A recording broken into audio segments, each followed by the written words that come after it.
emalunga eParliament empeleni sike sakhulumisana nesive masinyane sidabe singena kuleyo ngcingwana leyo.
Singene bekunene.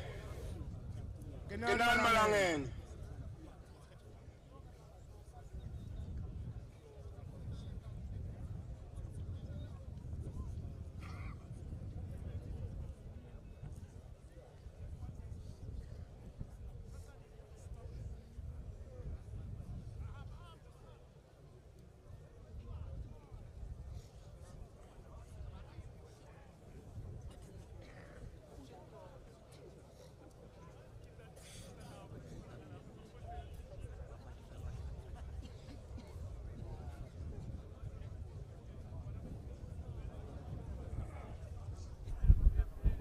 Asinibingelele masatla mahle sinemukele lapha la sikhona khona sisesigodlweni Ludzidzini. Igama lami ngikhanyisile Mabuza kanti ke sidabe sinilethela wona umsebenzi bukhoma wasoke Sibaya. Sitawukhumbula ukuthi evikini leliphelile indvuna imemetile ngekuthunywa ngisusulo semhlaba kuthi lo muhla umhlaba wonke awuphelele lapha ke esigodlweni. Sivele ke 11 enyangeni yakholwana nje kumemetela kwayo ke indvuna ithunywa ngemakhosi naso ke sive siyabonakala solo ke siyangena kusukela ekseni siyangena siningi kakhulu kungena khona la ngekhathi yesibayeni la sethemba khona ukuthi sitewulalela ukuthi silo semhlaba sidothini kanti ke Sibaya siyatuke ukuthi ngiyoke iParliament yawo Yemaswati ngaphandle kwayo lena lelapha endasikalo-bamba kuna naye lela esigodlweni lapho wonke yanalo ke lilungelo neligunya lokuthi angangena noma ngabe kunini uma ngabe ke ingwenyama imemetile kanti ke kuningi lesingakubheka ukuthi kungendeka khona esibayeni kwatise ukuthi ngesikhathi sayo ke unrest bekase kusithiwe nato ke inhlangano labo SADC naletinye lapho live affiliate khona betikaze tichushisele live ukuthi aliyubambe ke lo msebenzi weSibaya kutokhulunyiswa dona leti indzaba leti kanti ke lokunye lesingahle sikubheke ukuthi ingwenyama itokhuluma dona indzaba talo lukhetho kwatise ukuthi iParliament ye11 the 11th Parliament has come to the end of its term so ingwenyama kungendeka kube yideke kutawuchitha yona iParliament kodwa ke angeke nganze kakhulu njengoba ngisusulo semhlaba lesatiwe ukuthi ngabe sive isibitele yiphi indzaba nathi ke sonke sithe kutawuthamela asisivele singene ngekhona ekhathi yesibayeni njengoba umsebenzi sowuvele uqalile.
kanti ke babukele emakhaya njengoba nibona lokhu ke kwendeka bukhoma leli chungechunge labantu lela ngilo luchungechunge lungena khona esibayeni indvuna ke seyife kumemeta kusibantu abaphakamise tinyawo kodwa ke kuyabonakala ukuthi sive siphume ngetinkhani impela sive sitile khona ke esigodlweni elithithini ngekumenyetwa ngeso ke silo semhlaba umsebenzi ngethemba singabe vele sewucalile kodwa ke sive solo siyangena ngoko nje lengakuphawula ukuthi insha siyayibona nayo iphumile iphume ngelinani lelicishe futhi lifike kulelo ke lebantu lasebakhula khulile even bantu ke lesingasho ukuthi badzala ama-senior citizens nawo ke aphumile impela khona la esigodlweni elithithini ngato ke tinkhani kanti ke kuyatfokotisa ukuthi noma kune cold front nje le shaye khona la esifundeni lesenta sinelivekati le-Afrika ikakhulu even leNingizimu Afrika nala eSwatini sesingasho nje kancane kubole Sotho kodwa nje ke khona ke la even la kaNgwane kuyabanza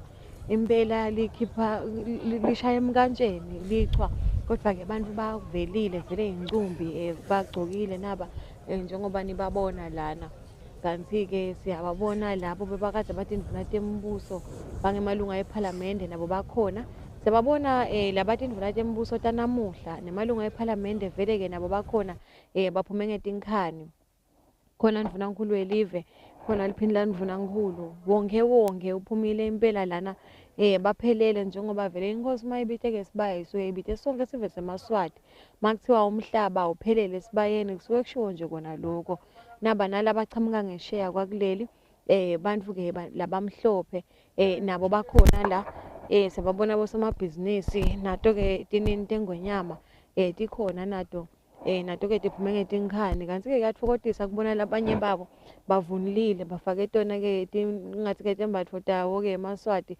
njengoba sibabona khona la ku TV ngoba siyababona ngelibala ukuthi yebo bangawe eMaswati kodwa ke bachamuka khona ke emaveni angaphandle labanje lesibabonako ngabo ke bakaLuke Commission uma sikhumbula kahle lapha sithokothwa ngalela langa siyile bebakhona bona laba lesibabonako nyalo kanti ke sekungena ke sona sive khona ke esibayeni solo nje kuyangenwa impela kuyangenwa bantu ke baningi kakhulu kanti ke khona ke esibayeni tintfo ke letiyaye tendeke njengoba sengibalile tiningi ngiyo ePhalamende yesive ngalamanye amalanga silo semhlaba sifike ke sivulele ukuthi bantu ke bete ukukhuluma ngato tindzaba letiphathelene nawo ke kuchutshwa kwalolive yona ke i-dialogue siyakhumbula nje ukuthi eminyakeni leyengcile hawo bavela abantu baveta imibono yabo baveta tikhalo nasikhumbula kahle nje kwakunendvuna umngani TV Mthethwa waze wathuma ngekuthi yivale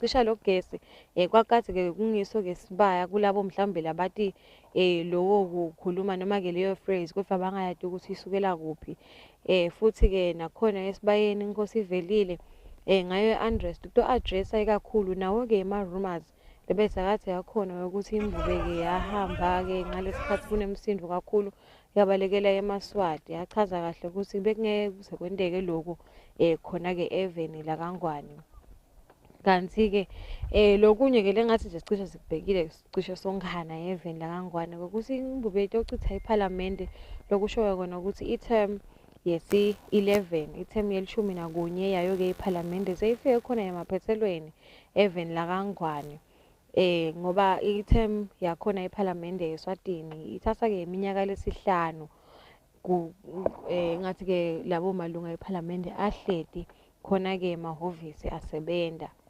siyayebese sesiyeva ukuthi ngabe interim ngalesikhathi babeke phansi kutabe kungubani lo tababuke kuchubeka kwekusebenta kwaHulumende ngoba phela uHulumende akayekeli kusebenza ngenxa yokuthi mhlambe kude emalunga ePhalamende noma ke kude ePhalamende kulawo malanga nakusendiwa tona tindzaba telikhetfo imisebenzi yelive isuke ingakemi isuke ichubeka njengoba ke kubhekekile ngiyo ke na ubhalisekile yini vele ubhaliseke enkundleni yakho yini konke nje kukahle ngathi nasekufika isikhathi selikhetfo la utfole enkundleni yakho awuvele elihleni siyathi ke kusekutawuvalwa masinyane lokho kuhlola lokho bathi ke kuhlakula wona ke emalist ungasaleli ke ngaphandle nawe hamba uye enzaweni ledvute nawe uyohlola ukuthi ingabe wena ubhaliseke ngendlela lefanele yini kwekuthi ungaba khona elukhethweni kanti ke lesikhathi sanyalo ngidake ngithi kafishane ngijikete inthambo lapha umnumzane Xawe Mamba naye ke asasichazele kabanti ukuthi ngabe Sibaya kocha siyayeke sihambe kanjani kusuke Sibaya kocha siyayeke sihambe kanjani kusuke kusho ukuthi nje kwentekani kakhulu nangabe ingwenyama ibide Sibaya kuze ukuthi sitawuva nathi kulabadzala kunathi khona la kuyo i-media. Good afternoon, viewers, and welcome once again to this live transmission of His Majesty's speech at Sibaya. Well, His Majesty King Yemaswati III is just about to enter, and within a minute he shall be making a presentation. Good afternoon, viewers, and welcome once again to this live transmission of His Majesty's speech at Sibaya. Well, His Majesty King Yemaswati III is just about to enter, and within a minute he shall be making a presentation.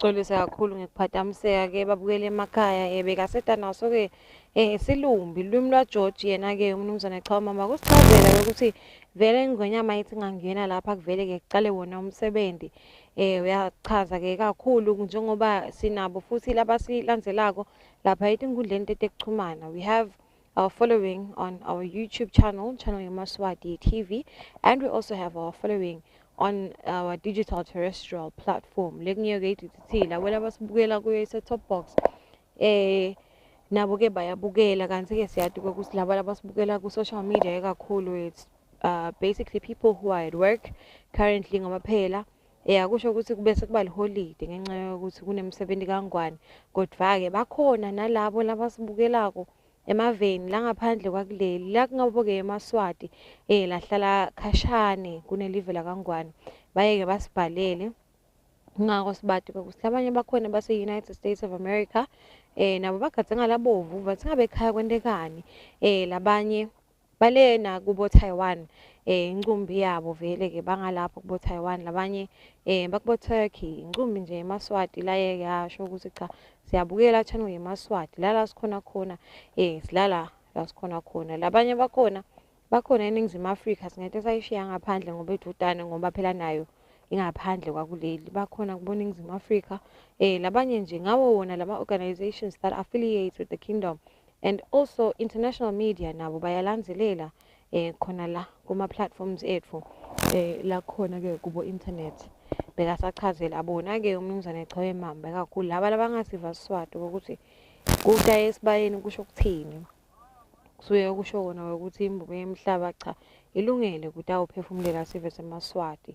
Kanti ke njengoba ngivete ukuthi into engonyama tikhona la leti qhamuka ngaphandle kwakuleli incumbi yabo kuyake kube babatshala imali ema-investors nawo ke ema-volunteer njengoba nje nibabonile baka-Look Commission labaletheke esibhedlela esihle nalesimcoka kakhulu even la kangwane leselapha eMaswati ngawo ngathi ke mahala yena ngemanani laphansi vele lapha eMaswati mahala akabhadali.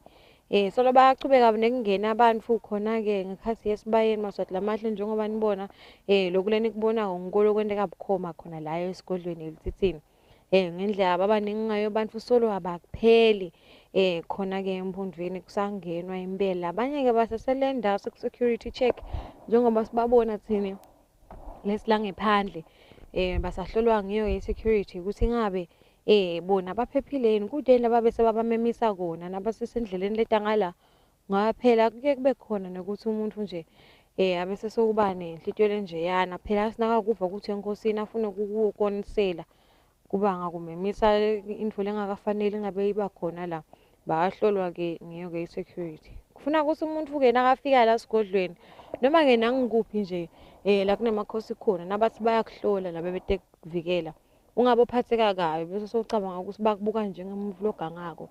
Kulokunye bayakuva nje ukuthi uyesigodlweni bafaka into yakhe ikhini lakho usuyafika nawe lana hawu konakale umangale ukuthi bese ngikuthatha phi mina lokho bantu ke bayamemisana ke cha bamemisana ke siyabade babodwa ke laba meme emabhadi nje ke phela ngoba la ngaphandle siyamenyiswa but nje siyamenyiswa netinto ikakhulu makuvakala ukuthi uyakhona ke emakhosini ngiyo ke i-security ita strong kangaka and asiqiniseka ukuthi uphephile nje kwawena nje umuntu ngoba kwawena kungase uthi kanti bakuciphile bese soyavelelwa khona lambi kwesivele singaka siningi kakhulu esivele ukuthi umuntu angabe sesovelelwa lishwa.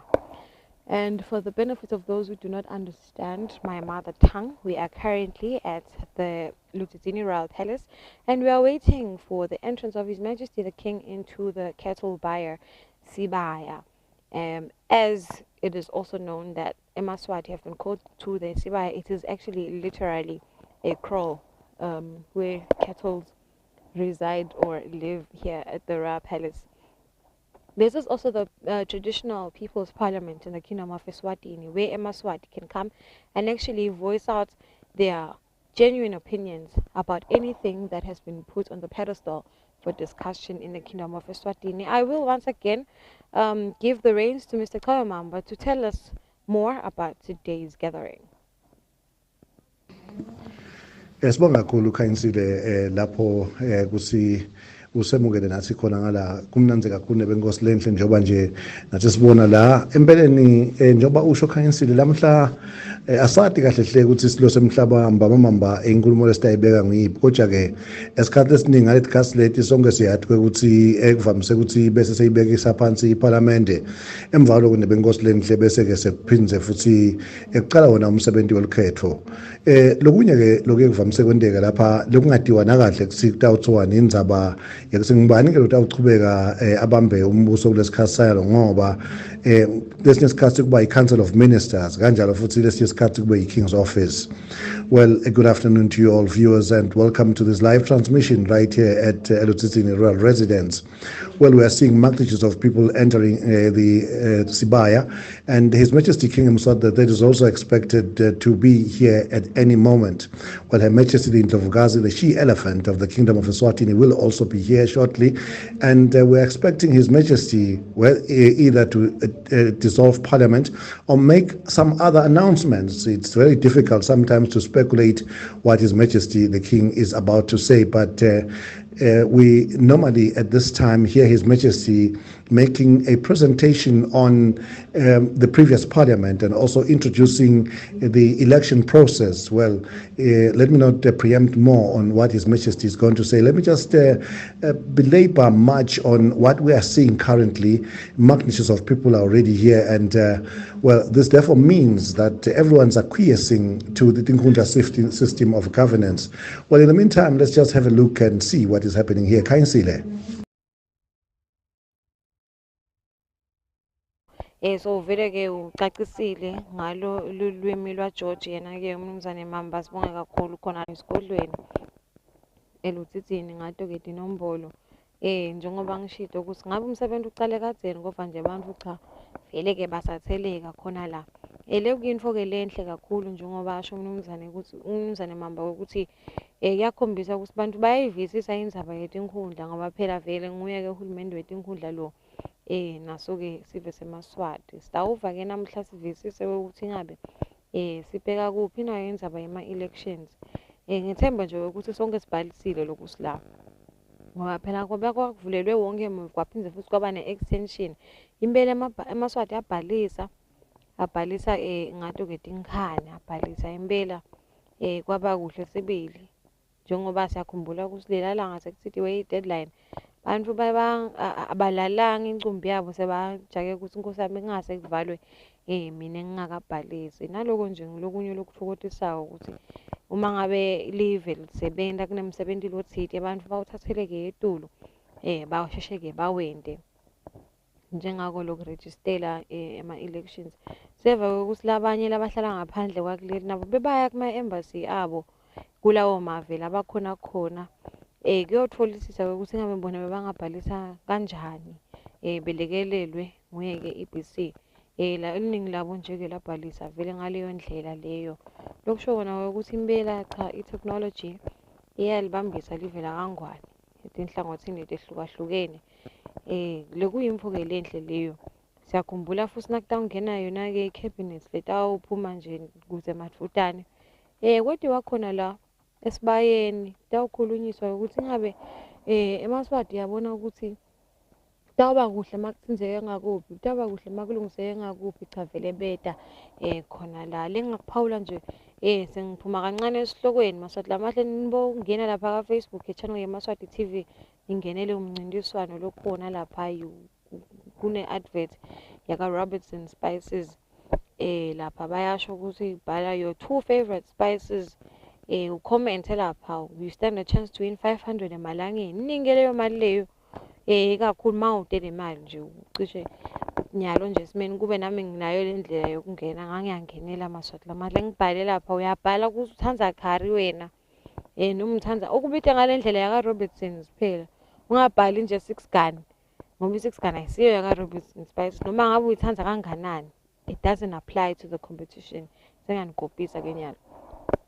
but nje joinani i-competition ngalesine kunayo-ke i-draw lapho kutaba khona-ke babukeli abatawuhamba nezizumbulu sa-500 emalangeni cabanga nje kwethola 500 inyanga isemkhathini kanje ngoba isemkhathini nyalo ungaphuthelwa-ke mbukeli emakhaya hamba ka-Facebook channel Yemaswati television nawufika lapho ufike uwende lapho ucommente the more times you comment obviously phela the more chances you stand angithi baye basho kanjalo la kulama competitions ukuthi the more entries the more chances you stand ukuthi wena uwine nekelo 500 ngamthinga kube nginayo indlela manje kunalo mthetho losigcine akukafanele ngabe siyangena wanje ama spices lapha ngiyayibona i-ground turmeric ngiyabona ngiyo leya ngiyabona steak and chops khona la wena nje gesa lapho ucommente ngale ka-Facebook ungacommente la ka-YouTube phela Maswati lamahle ngicommente ka-Facebook nje kuphela ufike ufunele advert ku-channel Yemaswati television page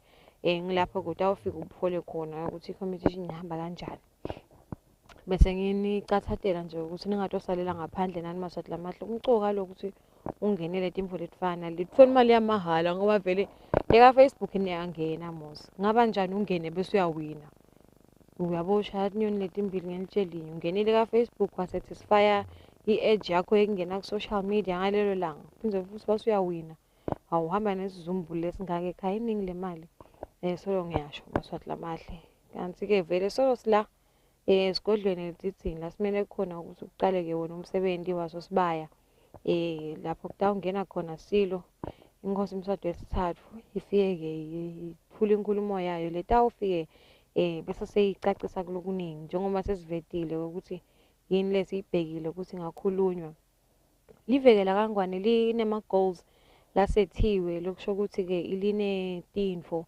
lefisile ukuthi ingatizuza live emva kwesikhathi lesinganani siyakhumbula ukuthi we had a vision to end the spread of HIV by the year 2022 ile ngisho nje ukuthi uma kucathaniswa nalamanye emave ngoba ngathi khona kuthiwa 2030 khona lapho kwabekwa 95 awuthina sashaya lapho senca i-center nasifika lapho kuleyo ndzaba leyo sashaya 95 lokusho ukuthi 95% of the population knows their HIV status 95% of them are taking their medication kuthi 95% walabo futhi kungetuli kwalo 95 sengachaza nje 95% walabo ligciwane liyathinsibala ke kubo asengiphindze futhi ngibisele Nthambo kuye umnumzane Chawe Mamba asachubeke naye aphawule ngawo lo msebenzi Mr Mamba. Okay, Councillor, maybe let me take this time to belabor a bit on our political system. It's called the monarchical democracy. It has been crafted here in the Kingdom of Eswatini. It all began in 1973 when Parliament, an elected Parliament, a multi-party Parliament, decided that it doesn't really work for us and then went to the same place, the cattle buyer, and told His Majesty King Zobul II that he must take over. Being a statesman, an African statesman, and a benevolent person, His Majesty then decided to throw it back to the people. That's when he made consultations, and in 1978, His Majesty came out with a proclamation. That is when he started the Ntjintja system of governance. We do believe that there were a number of consultations internationally about this system, and yes, it then took off, and His Majesty, when making the presentation, said it would be an experiment. Yes, it was an experiment because after that we saw a number of changes and rearrangements on the system. It all started with Vuselas and then eventually went to a constitution in 2005. All this was done in consensus with the people.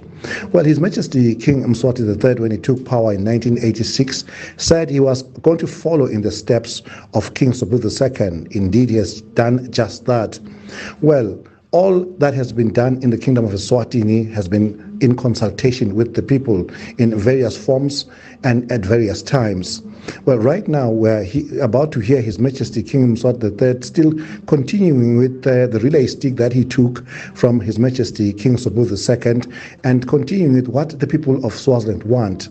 Well, we do always hear some political commentators and pressure groups saying that they want the multi-party system of governance. However, the most unfortunate situation is that in 1995, or rather before the constitutional process started, everyone was consulted, including some of the pressure groups, and some of them decided to renege on His Majesty. Well, the unfortunate situation right now is they want us to go back to square one. Well, it's something that is yet to be deliberated within the political circles of the Kingdom of Eswatini, but I'm just preempting to you and just telling you exactly what the political system of the Kingdom of Eswatini is all about, just before His Majesty King Mswati III enters the cattle buyer.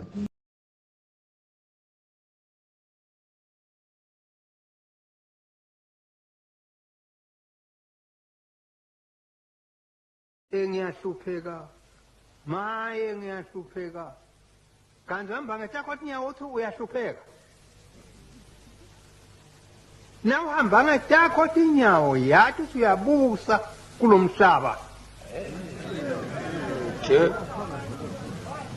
nani ngoba mzibani uyagogeka sebaba lukhuni athi maye ngiyahlupheka maye ngiyahlupheka kanti hamba ngetakwathi nyawo uthi uyahlupheka na uhamba ngetakwathi nyawo yathi uyabusa kulomhlaba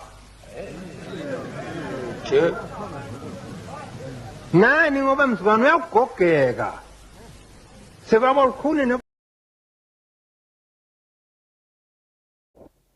Ngiso-ke silo semhlaba leso inkosi isobhuza wesibili nayo yayikhuluma khona la ekhathi kuso sona lesibaya lesikuso nyalo lokusho ukuthi indzaba yesibaya ke yayifika namuhla nayo-ke inkosi iyona-ke inkosi Mswati wesithathu kusho ukuthi nje nguwo-ke umhambo weMaswati kusiswati vele lo yokuthi kuyaye kuthi njalo nakunento lefuna yendeke eveni buye itokhulunywa khona la ekhathi yesibayeni nawo yemakhosi lokusho athi maye cha ayabalalela ke bantfu khona la eveni lakangwane kanti ke Maswati lamandla nasibuka khona la ngaphandle vele bamfu sebayanga kokuphela nawuthi uyabukisisa kodwa ke chazi vele basangena basangena lana lesinikhombisa bona kakhulu labangalanga ke silala sikhona ngakhona ngibo ke besilisa kodwa ke likhona ke lisango lekungena bona ke bomake lingale kwesibaya kukhashanyana vele nabo badelesile la lelitse khona ngale kwaso emhlubulweni waso Sibaya lokusho ukuthi nje wonke ukhona la ngoba ngiyathemba ukuthi kubonakala sengathi kugcwele bona bobabe kuphela lana cha nabomake ngcumbi baphumile vele kude uva phela siyakhumbula ukuthi imbube njalo ngeminyaka welukhetho yaye-ke ikhuthade ukuthi phela bomake nabo bakhethane khetha make kuze kufike nasemhlangeni bela sihlabele siyimbali ukuthi sikhetha make lo nyaka kufike nasekufike elikhethweni kanzima kamunye eParliament ukuthi ngeke sale kwendiwa wona ama-provisions awomthetho lowashaywa khona ePhalamende yakuleli ukuthi asaleke baqhamuka etifundzeni-ke bona-ke bomake nabo bavotelwa khona etifundzeni.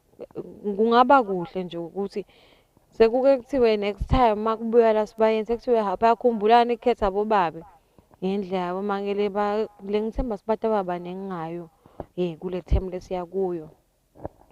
Kuba kuhle-ke lokho nembubo yemhlaba iyaye isho ukuthi la kunamake khona kuyaye kubonakale-ke umehluko ngawo kumcuka kusinawo bangene etikhundleni tekuthatha tincumo khona la eveni lakangwane. Siyakhuthata nje emaswati lamahle babhalisile incumbi yabo. Ngithemba sibabhalisele ukuthi batawukhetha phela bomake nabo. Umuntu nje akakhethi ngekukhuthala kwemuntu. Bakhuthele bomake siyababona vele bayasebenza. Yebo MPs ke sabanabo bona bayabalwa kodwa nje-ke phela akakhethwe make. Nyalo-ke indlovu yemhlaba seyivele-ke iyatheleka khona ngekhathi yeSibayeni lokusho kona ukuthi umsebenzi cha vele sekunjalo uma sekungene-ke nendlovukazi yemhlaba sekusho kona ukuthi nengwenyama noma kunini siyayibona ingena ngekhathi umsebenzi ucala. Seyingenile-ke indlovukazi noma ngcebeza khoshe wabhuza ukhona-ke ngekhathi yeSibayeni. Leke into lenhle impela leyo kubona abantu labadzala baphumile kutawuhlangana nazo sive semaswati. Lokho-ke sekuyasho ukuthi cha umsebenzi sesingawubheka ukuthi utawucala noma kunini impela ngoba nayi nendlovukazi seyivele ingenile. Nalaba ngaphandle impela sekuselela abancane isimbili sebayabalwa nje. It's just a handful of people who are still walking into the cattle buyer. The lines were very long earlier and we did not think that maybe by this time all those people would have been already inside the royal crawl. However, they are inside and there's just a handful of them outside. Njengoba nibabona amaswati lamahle baningi kakhulu la ngekhathi nabo-ke labangenako laba sesele ngaphandle emagedeni njengoba sibabona nabo cha vele sebayabalwa sebambalwa incumbi yabo sebangenile bahleli phansi. Siyakhumbula sitolo belina ngiyacabanga nje ukuthi kuyobe niyadimputa ukuthi ngabe simo sinjani.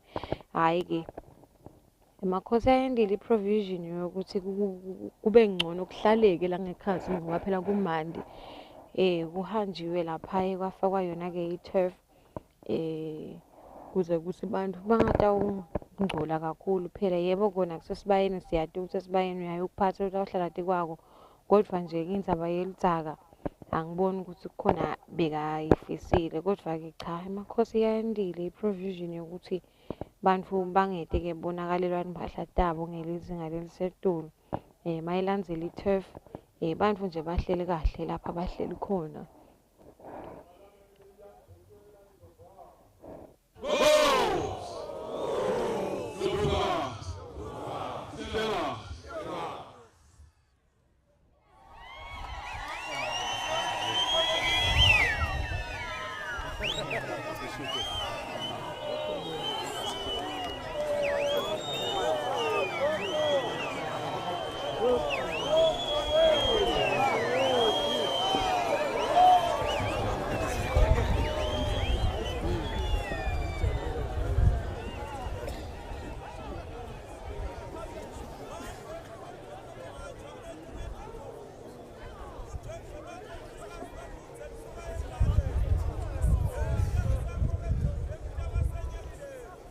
Sive-ke besivuselwa ngiyo-ke inkosi indlovukazi yena-ke mhlekazi lo Mangcebeza khoshe wabhuza lo savile-ke yangekhathi yeSibayeni lokuyintfo letfu kodwa seke sive nawusuvile-ke lihlombe hhayi cha libe seseliyakhala vele kakhulu kukhombisa ukuthi sive siyajabula kubona indlovukazi ngawo-ke mehlo.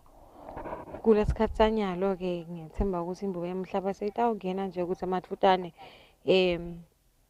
lokusho ukuthi umsebenzi sotawucala njengoba solonge ngichaza-ke babukeli emakhaya. Lekuyintfo-ke lesesiyiphokophele cishe sonkhana kuve ukuthi ingabe ingwenyama itheni. Mr Mamba ungachubeka usichazele ngawo-ke lokubonako elangeni lanamuhla. Well, Kainsile, let me take this time to look at the profile of members of parliament from 2018 to 2023. We had, or rather, we still do have Honorable Petros Mavimbela. He's an elected member of parliament. He was also the speaker, and the deputy is Honorable Madala Mhlanga. Well, the country's prime minister currently is the Right Honorable Prime Minister, Mr. Cleopas Dlamini. And now, an appointed member of parliament, I'll start with His Royal Highness Prince Simelane, who was also Minister for Housing, who is also the Minister for Housing and Urban Development. We also have Honorable Princess Lindiwe, who's an appointed member of parliament, and she's the Minister of Home Affairs. And also we have Chief Ndlaluhlaza Ndwandwe, that he is Ndwandwe, who's an appointed member of parliament, and he is the Minister for Public Works and Transport. And then we have Honorable Jabulani Mabuza. He's an elected member of parliament from Peaks Peak. He is the Minister for Agriculture. Honorable Tambo Gina, an elected member of parliament from the Lubulini constituency, is the Minister of Economic Planning and Development. Honorable Lady Howard Mabuza is also an elected member of parliament, and she comes from Mafuteni constituency. She is the Minister for Education and Training. Honorable Neil Reckenbeck is an appointed member of parliament and Minister of Finance. Honorable Polile Dlamini Shakantu is an appointed member of parliament and Minister of Justice and Constitutional Affairs. And then Honorable Harris Madzebulunga is an elected member of parliament from Babani East and is Minister for Sports, Culture and Youth Affairs. Honorable David Nkampala is an elected member of parliament from Tsikwe, and he is heading the Ministry of Tinkundla and Administration Development. Then Honorable Moses Vilagati is an elected member of parliament from Tontos. He is Minister for Tourism.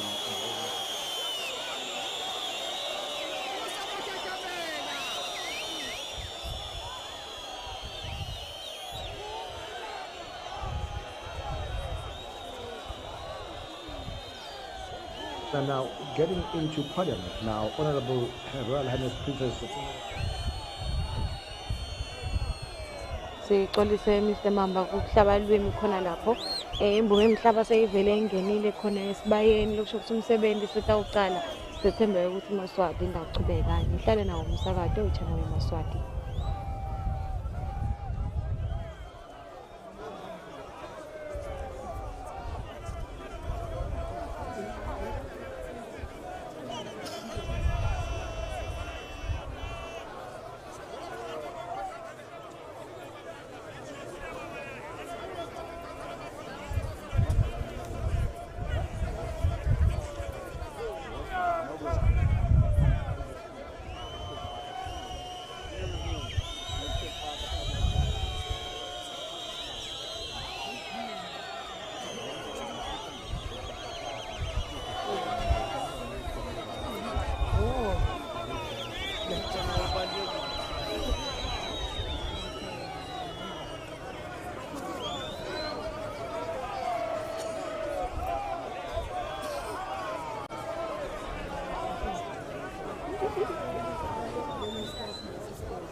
One, two.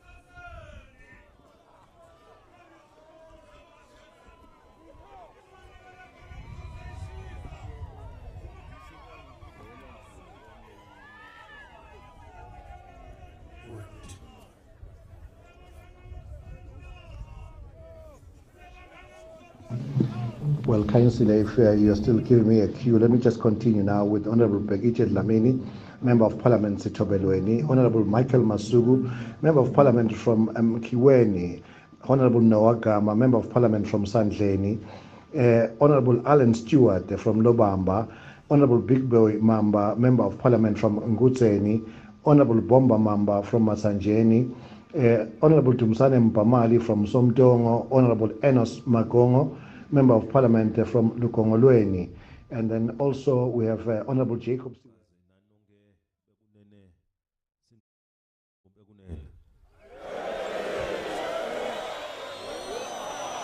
Your Majesty, Ndlovukazi, and everyone present, I greet you all here today.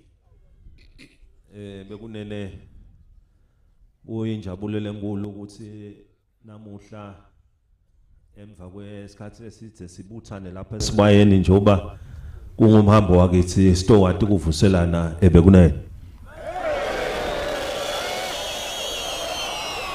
It is a great joy that we be gathered here today as per our custom annually to come and greet and talk as a nation. Bekunene sibonga emazulu nalabalele labadzala bakithi labasiqinile ngoba kubonakele itolo ukuthi cha nembala kuta Sibaya sibili bekunene.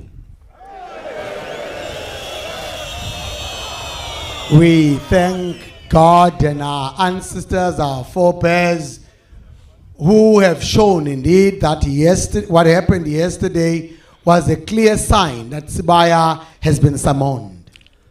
Bekunene akuzange sekube imvama ngalesikhathi imvula ine ize ibonakala ukuthi inelici iyakhulu ngoba siyathi sonke ukuthi kulesikhathi sanyalo kusebusika bekunene.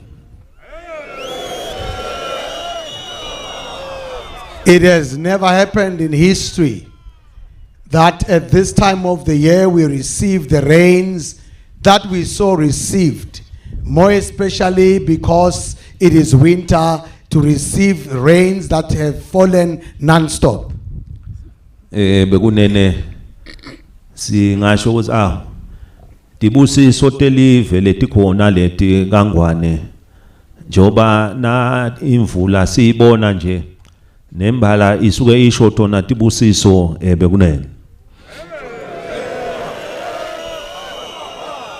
Indeed, these are blessings from God Almighty because the rains are an indication of blessings.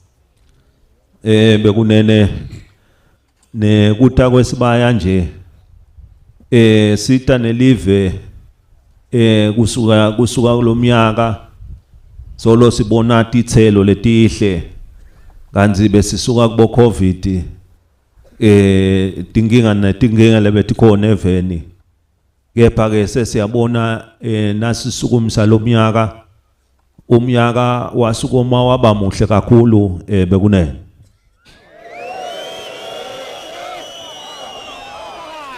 Since the beginning of the year, we have seen greater fruits in the kingdom. As we are aware that we are from the effects of COVID and the problems that we have faced as a nation. But we are glad to note that this year has brought much fruit to us as a nation. Bekunene lokuhle lesikubonile nakulomnyaka sibonile live leMaswati libuyela libangilele eMaswati lelatiwako lakagogo lenhlonipho lesimilo lekwati ukuthi tindvo tonke singeMaswati ngoba sonke nje silapha singeMaswati ungakhandla sihlobene ngaleto ndlela leto naleto sibuyele kuloyo mgomo wekwati ukuthi sifanele siphilelane kahle ngemoya lomuhle bekunene.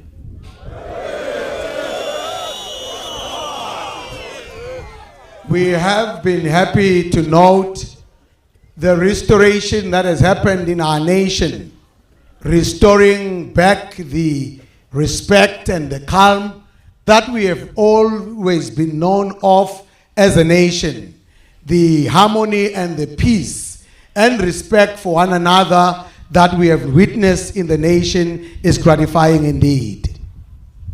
Bekunene utelo kwenga ukuthi sive sibe munye sibambane sihlale ngekuthula sibeke nekuthula embili ebekunene. Nothing will ever defeat a nation that is united, one voice, one heart, and single-minded. Lokumqoka ukuthi nasisive sente konke emandleni ekutheni kube ngiloyo naloyo abe ngiloya ukuthi nami ngifisa kwakha kuthula ngikubone kwendeka kangwane futhi ngikushiyele netitukulwane letawuvela bekunene. It is for that reason that none of us should spare effort in ensuring that we work for the promotion of peace and harmony, not just for us, but also for the future generations to enjoy the peace that we have.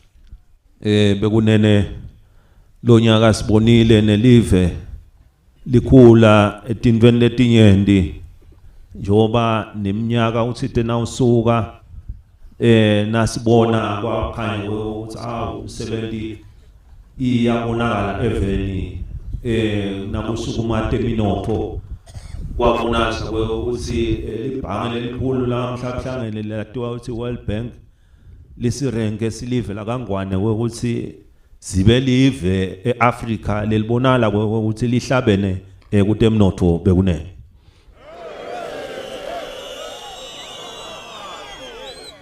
As the year unfolded, we saw a great improvement in our economy, such that even the World Bank has also given us a high ranking as a nation that is highly improved in the economy.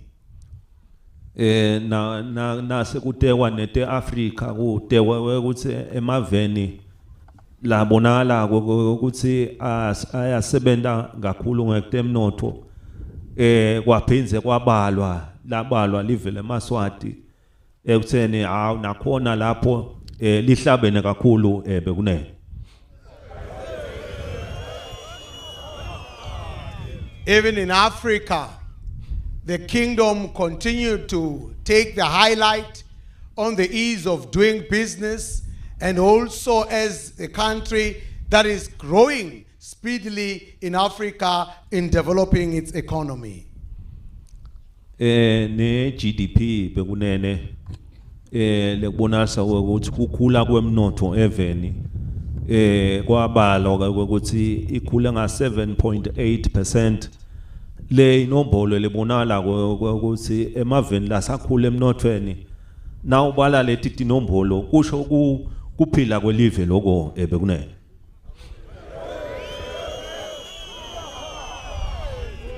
Even the growth of our GDP as a nation has greatly improved.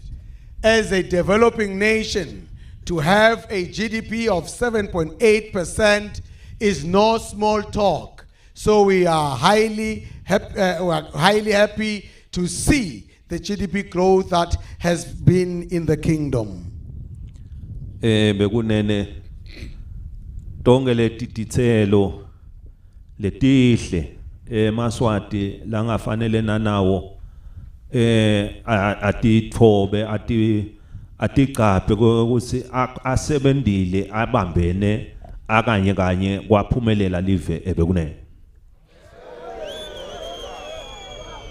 These are great fruits and beautiful fruits indeed, that every Liswati must take pride in the efforts that we have put in unifying and working hard for the promotion of our kingdom. Bekunene uthi longafika athi wonke lokhu kwendiwe ngoba bengihlakaniphe kakhulu kungako nje nithola lokhu njena imphumelelo eveni isuke isho kona ukuthi ngoba kube sive asikafaka isandla saniketane ukuthi sitimisele emsebentini ikhule kakhulu ukuthi sidinikele sonke besingeke sifike la sikhona khona ebekunene.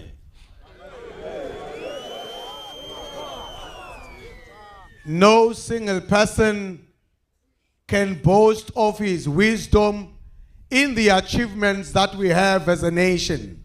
But this is a collective effort of every Liswati who has put his hands together to ensure the success that we have here today as a nation.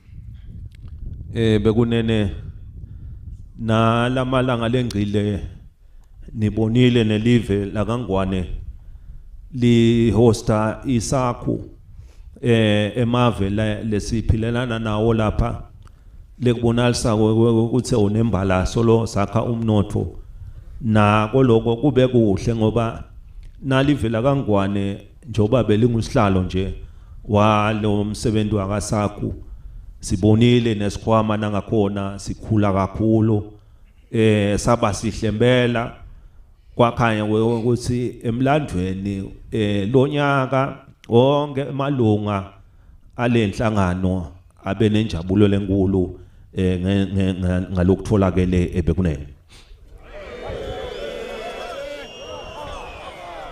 In the past week, the kingdom was host to SACU, where the heads of state came into the nation to discuss the issues of our customs union. As chair of the SACU's organization, this year we have been able to collect the highest revenue sharing ever witnessed by the SACU organization. All this is because of the success that has come upon the nation and upon our chairmanship as a country. Bekunene dingo letinhle tonke letibonakalako nabo bahole balijumisele live lakangwane kulibona likhulile badumisela ona emaswati ngoba nabalapha babukile babuka tenhlala kahle tekungena nekuxhumana nako konke temnotho babona ukuthi awunelive khalihle sibili konke lokho solo nanabo badumisa ngathi cha ndanibikela nani emafi labangiphathisa wona ebekunene.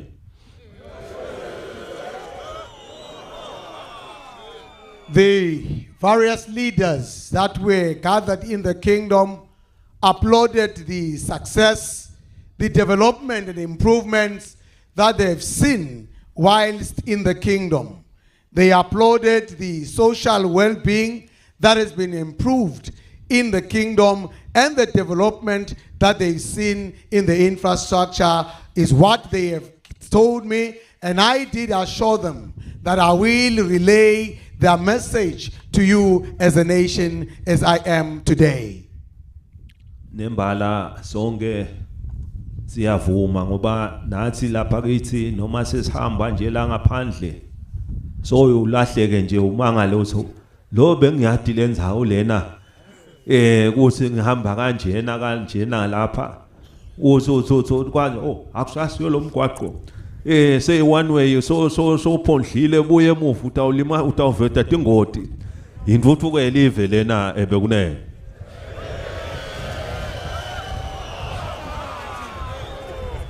We are all witness to this development. As you drive around, you can witness and see that the nation has indeed developed. When you walk in the roads, the road that you knew before has been changed, and now you find yourself getting lost or even almost causing accidents because that road is no longer a two-way but is a singular road. This all attests to the improvement that they experienced as a nation.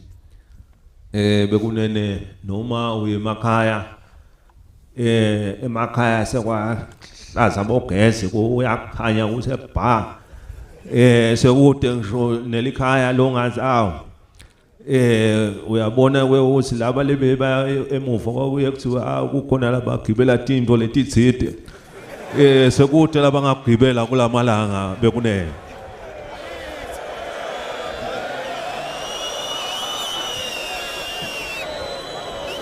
Even in the rural areas, we have witnessed a high level of development. Electricity provision has been far and widespread in the nation. Even those that are accustomed to riding special vehicles of theirs in the night are no longer going to be able to ride on them because everyone is now visible in the rural areas.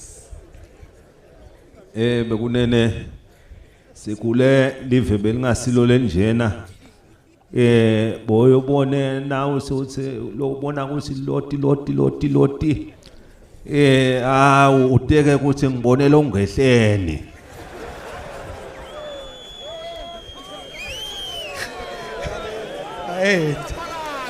When we grew up, we all never witnessed electricity in such abundance in the land. And when you would see any house that had electricity, you would possibly think, possibly have seen a ghost or something unfamiliar. Bekunene konke lokho sesiyasho ukuthi useyinto yasemuva live selihle sibili imigwaqo nemakhaya noma sohamba lamakhaya ngikhumbula ngihamba kulomunye umgwaqo kwakushelela ngithi into engihamba kulamalanga ngikhanja nje sekuhanjwa kamnanzi ngabona nesive sesiyajabula kulendzawo lena ebekunene.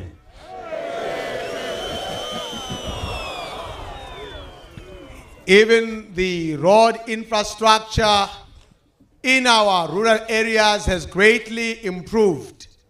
I have been traveling on another road quite recently where I had experienced where cars were stuck in the mud. But when I traveled this time around, I found that now the road has been tarred. And I know that the residents all over the country are happy to note and see the great infrastructural development that has happened in our road network in the kingdom. Bekunene netempilo tiyabonakala sibili emalangeni lengcile nje bengibona tempilo la kuthola khona tempilo tibhedlela letibonalako letiselsingeni lelisetulu lelibonala ukuthi awusive sekude umkhuhlane longaba khona eveni kubonale ukuthi asisakhone kuhlangabeta kuletibhedlela letikhona lizinga liphakeme kakhulu bekunene kuyasho nekwe ukuthi noma imikhuhlane seyingaqhamuka sesitawukhona nekwe ukuthi sibukane nayo ngaleyo toti indlela bekunene. Even in our health sector, there's been great improvement and development in our health facilities in the kingdom. I stand confident today that there is no sickness, no disease that can come upon our nation that cannot be treated in our health facilities that are highly improved and sophisticated to meet any disease pound for pound. Bekunene sikuthokotela konke lokho lemisebenzi lemihle ngoba kuyabonakala ukuthi awulive liyakhula siyabuka ukuthi sibukela abadzala lebabonala ukuthi sebogogo nabomkhulu sibuke labadzala labasemsebentini ukuthi bonke labasemsebentini bafanele ukuthi sebangenile emsebentini noma abakangeni labafanele baye etikolweni labasha bonke bayabukwa esigabeni ukuthi bayangena netikolweni bayafunza ngalokufaneleni kutobonalisa ukuthi wonke emalunga esive kusukela kulabadzala bogogo nabomkhulu nakulabadzala nakulabasha kubonakala ukuthi impilo yabo isesandleni lesingiso ebekunene.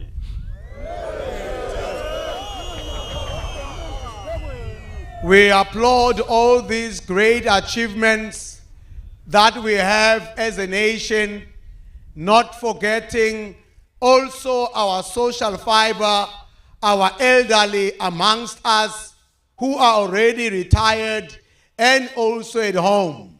Furthermore, we have gone to see the welfare of those that have finished their higher education or tertiary to see if they can have job opportunities or furtherance of business in their various vocations.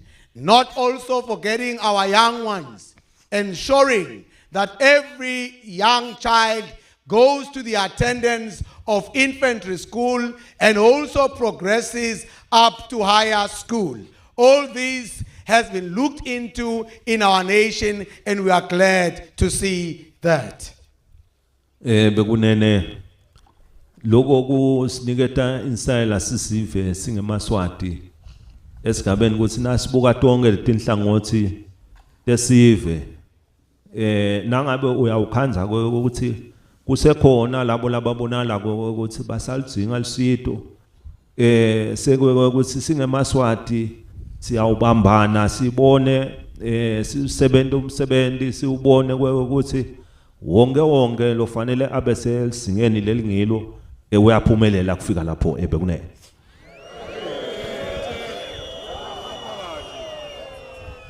Taking care of the various sectors in our communities is very important to enable every person to achieve the dream that is in his or her heart. From the elderly to the youngest, we have an obligation as a nation to ensure that that dream and vision comes to life whilst everyone is benefiting in the kingdom.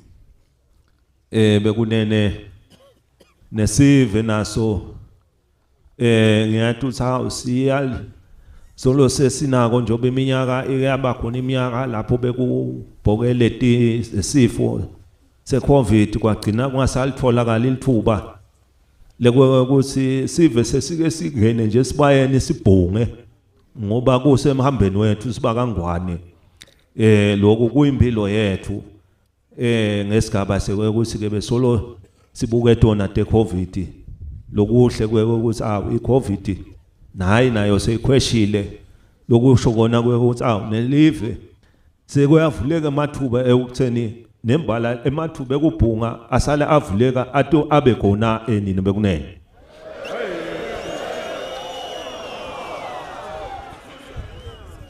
As we all know that as a nation we have had the challenge of COVID as a nation.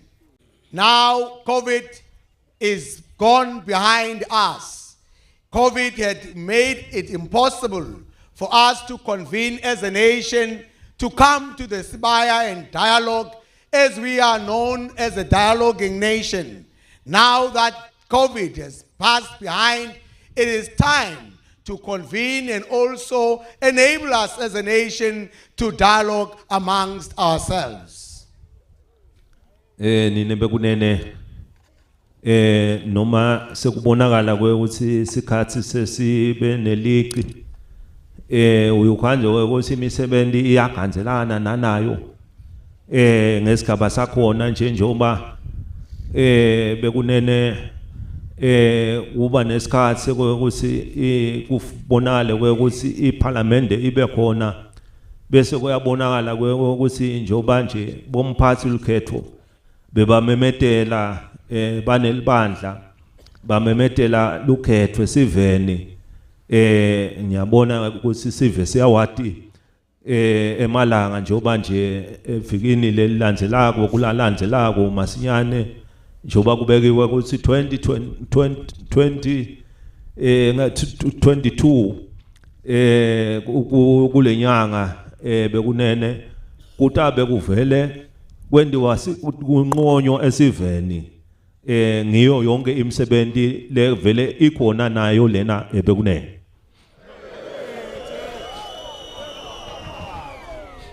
As we are aware that various important duties had engulfed us as a nation, but today we are also gathered here as we are all aware that Parliament and also those that have been elected to office have come to the time now that we have to start electing new members of Parliament and the various categories that have been announced by the Elections and Boundaries Commission. As we have heard that on the 22nd of July, there shall be nominations of persons that are eligible for the election. Bekunene kuleso sigaba leso nayo njengoba bekune parliament lebesolo ihleli nine bekunene isebenzile umsebenzi lomuhle lobonakele nekwekuthi awu kunyenti njengoba nathi nje netithelo lengidibalako bajikijele esivivaneni kwakhanya ukuthi awu kuba kuhle live liyakha bekungasiko malula sithi ke kuleyo msebenzi iparlamente kulomsebenzi lemihle lengaka leyisebentile asiyidumise kakhulu esiveni kwendelo ukuthi nalabantu awulandzela nabo bafake amandla balingise njengoba iparlamente beyenda bekunene.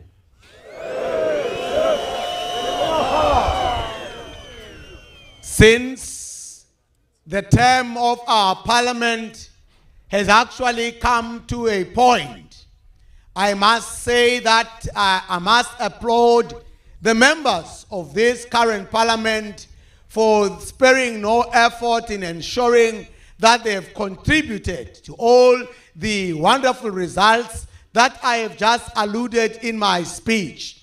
For all this, I would like to thank these members of parliament and do hope that the future members of parliament that are coming will take leave from what these have done and the efforts that they've put into the country and grow it to higher heights. Bekunene umsebenzi welikhetho kenje njoba uqala ngekuthi sive sinqome bese siyakhetha njoba kuba nelikhetho lokuqala kube nelikhetho lwesibili bekunene la uthi ke seliphelile lo omabili lolukhetho ubona ukuthi sekunemalunga eParliament lapho ke nesive sitawube sesiyabuya ke sesitobhunga esibayeni ngileso sikhathi ke njoba nyalo nje sena usebenza umsebenzi wekawuthola emalunga eParliament lengikholwa ukuthi indawo usebenta nisebenze kube ngiko kakhulu bekunene.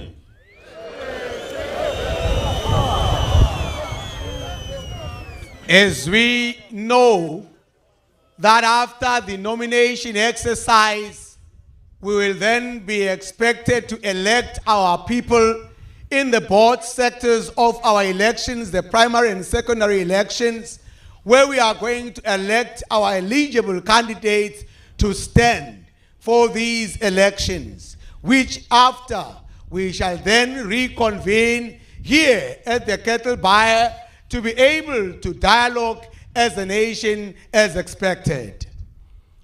Bekunene le sikholwa konewe ukuthi sive nasikhetha labo bomake nabobabe siyawuvele sikhethe sibuke esigabeni sekutheni njoba live linemgomo wekuya ka First World bekunene nembala ubonale ukuthi laba ungena bajikijele esivivaneni babe banawo lomqondo ukuthi bavele live lifanele lithuthuke kakhulu nasibafikile lapha balithuthukise kakhulu likwadi ukuthi noma belisengakangeni ligcine ligenile ka First World bekunene.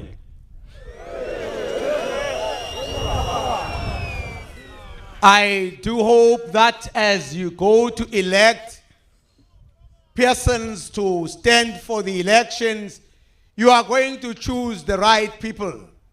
People who have the mindset of taking this nation to first world status. I leave this challenge upon you as a nation to elect people that will develop our nation and push this nation to first world status. Bekunene siyakholwa ke ukuthi sive siyawukhetha sive labaqotho ngoba nembala balesa tinthungo enkosini letawusebenza ngato bantu labatawuhlonipha bathandze live babeke live embili balisabe bangabeki timfiso tabo embili esigabeni sekuthi nasi sebenzela live kube live lelihamba embili kwenza tindvo tethu lesinato tethu temakhaya bekunene.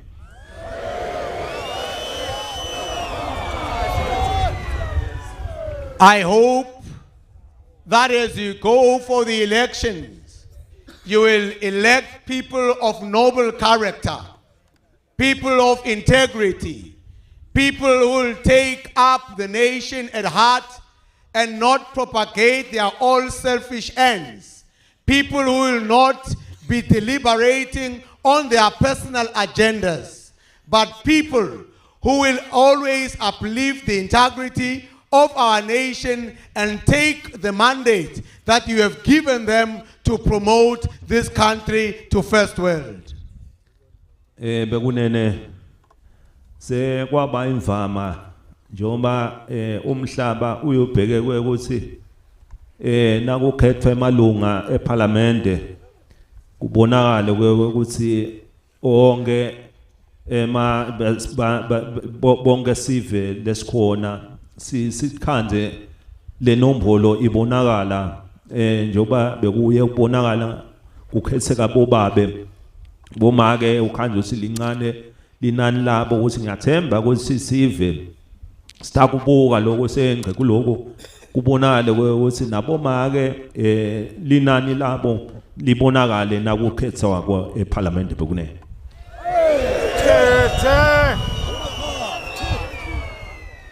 I've seen in previous elections that the nation has indeed elected a lot of men into positions of authority.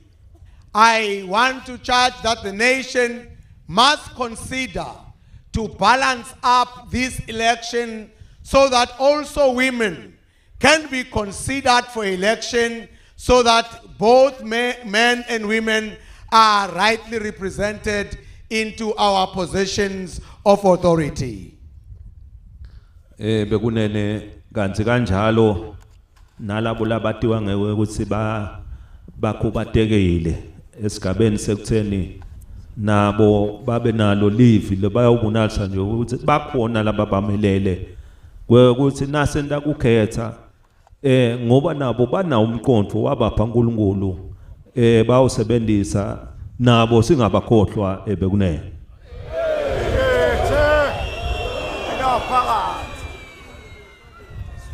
I also want to implore the nation to consider those that are disadvantaged or rather disabled, to enable them to take a vote and elect them into offices as well, as they are part of our society and their voice must also be represented in every office of the land.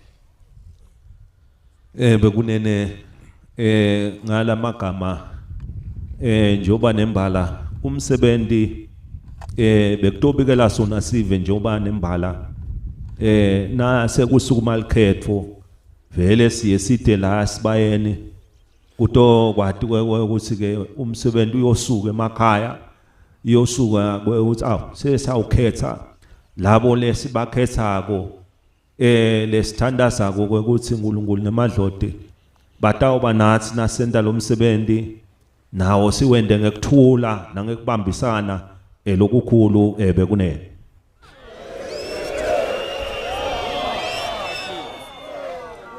I do pray that as we go out for the elections to elect our eligible persons, that God Almighty and our ancestors may guide us in the paths of peace, in the paths of harmony and honor and respect in our various communities, as we do our elections exercise. Bekunene sithandaza ukuthi na kusetshenziswa lo msebenzi wonke angabese sokuba khona lo vakala ukuthi mina ngifikele ngilabanye ubusuku batongisongela uthi hey bangangibona lapha ngidalithota lolimandi esigabeni sekuthi wonke umuntu nasikhuluma ngakuthi ku free and fair nguloyo akatiyele boxini nangabe uhlulekile ke libhokisi lefike la selithi hayi cha akuhambi kahle kuthi khanyele kona nje hayi kwekuthi kumbe kukhona lobe kuhle kumjubela ngendlela ngoba kuhle kuqhamuka ebusuku especially kungahlwa basi kungahlwa kwenile bese ke phike kuba khona ukujubela we kube betele tothi kabaleto emaswati asebende nje umsebenzi welikhetho kube kuhle enine bekunene.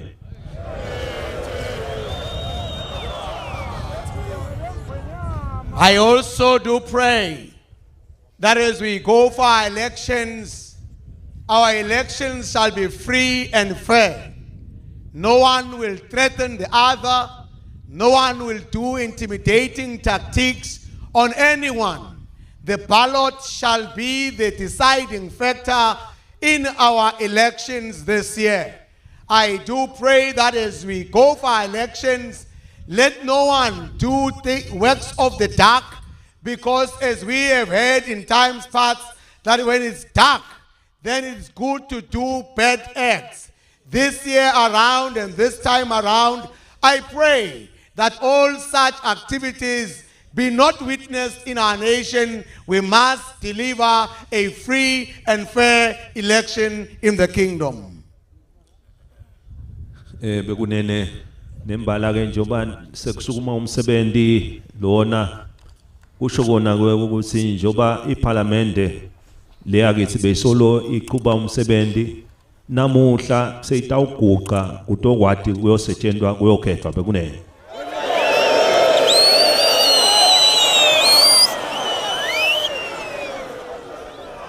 As the election exercise commences here today, I therefore announce that the term of office of our current parliament has come to an end here today. Ngalamagama sesijabulile kulibona live nekulivusela emva kweminyaka siyakholwa futhi sitawuphinde sibe nalo lithuba nala ngidawuke sengisilalele khona sive sitibekela kiwo wona lo mnyaka nase kwenze kahle lukhetho bekunene.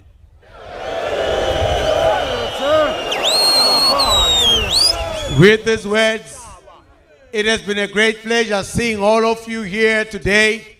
I hope time shall afford us when we shall reconvene for me to come and listen to your deliberations here at the Sibaya after the elections. Bekunene sesifisa kusilive naselibuyela kahle emakhaya lihambe kahle nemakhaya nasemsebenzini welikhetho liwusebenzele ube muhle umsebenzi welikhetho utokwati ukuthi kwakhiwe live utoba na hulumende nembala sitoqhubeka kuye embili ebekunene.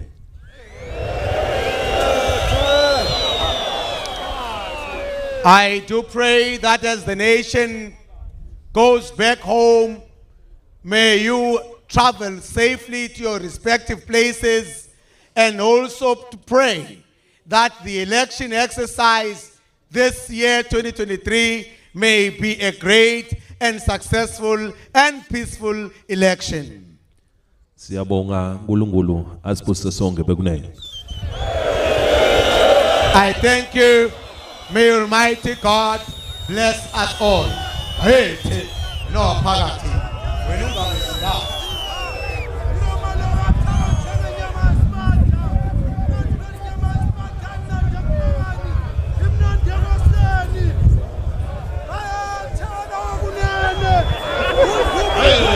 Unaphakathi asilalelane bekunene ningahamba silalelane ingwenyama ingithumile kini ukuthi iphakamise ukuthi ingwenyama iniphekele.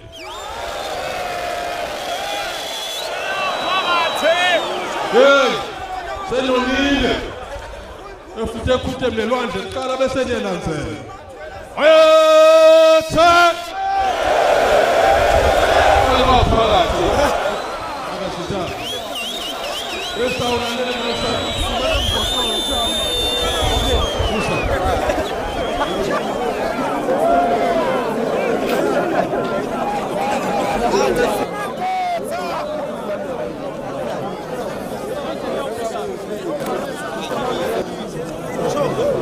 Akhethe umuntu loqotho lababona ukuthi angaba ke lifungo loluhle lento awusetshenziswa ngawo ke makhosi kuwo ke umsebenzi wayo iParliament.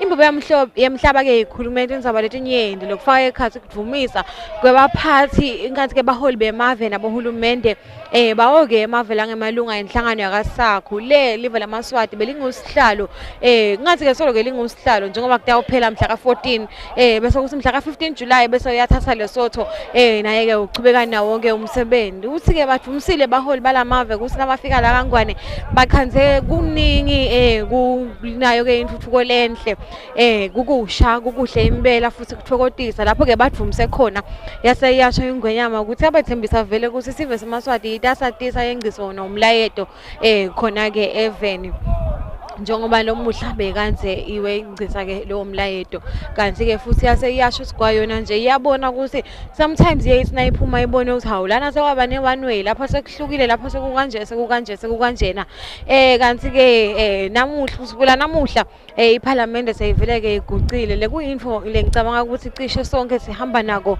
lengathi ke headline kuwo wonke lokhona la even la kaNgwane kanti ke siyabona futhi nathi singumsakado weChannel Yemaswati ukuthi lapha sekunemajaha lathatha ifeed yeChannel Yemaswati bayifake khona lapha etinkundleni zokuxhumana sethi nje asicacise ukuthi kude lapho iChannel Yemaswati inesandla khona mhlambe abantu sebasebenzisa itechnology ukuthi mhlambe ibenefit ebona ngandlela thiteni it was without our consent that has happened kanti ke sesivele sifike khona emaphethelweni nawo umsebenzi ngethemba ukuthi wonke uthethe ke ligama kuthi silo semhlaba ukuthi sengenela lona likhetho ngilo yokhetha make ngilo yokhetha umuntu locotho khona ke enkundleni yakhe ngekwehlukahlukana lala ngikhona emva kwecamera ukhona takhele mota unaye ibhekisa Nkambule abe khona siyabonga Dlamini wa floor manager bese uba khona vision mixer wethu lophinza athumela sithombe ngoyoyo lekunye ke Julisa Mamba semukelwa ngicebile njangase naye ke gcina amadonsela bana abongile mabuza